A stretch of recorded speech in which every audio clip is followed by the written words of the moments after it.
If you want to sound like a native in the foreign language that you're learning, stop scrolling. I'm building a new kind of language app called Fluenci, and I'm sharing the best language learning tips that I've learned during my research to build it. This is the fourth and final tip in the series, and it deals with the fact that even if you've implemented tip number 1 and you're consistently using the language on your own, you're speaking it, you're writing it, and you've applied tip number 2 and you're actively seeking feedback on your speech so that your mistakes don't become habits, and even if according to tip number 3 you're putting conscious effort into expanding your vocabulary range, it's still likely that the way that you speak doesn't sound natural. It sounds bookish or too formal, and that's especially likely to happen if you've learned the language primarily from textbooks. Once you're aware of the issue, the best way to go about addressing it is to immerse yourself in authentic native content in that language, especially verbal content. There are elements like contractions and slang that are used primarily in the spoken form of any language, and it's when you listen to them repeatedly and identify them and practice repeating them on your own that you're finally able to incorporate them as part of your own speech. And with all 4 of these tips implemented, you should be 4 huge steps forward in your journey towards fluency in that foreign language that you're learning. Lastly, if you want to be able to practice speaking a foreign language but you don't have anyone to talk to, or you're too afraid to speak to an actual person,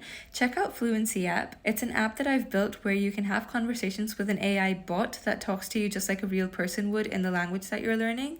The app also gives you real-time feedback on everything that you say so that you can learn from your mistakes and improve instantly. It's free right now, so go check it out at the link in my bio.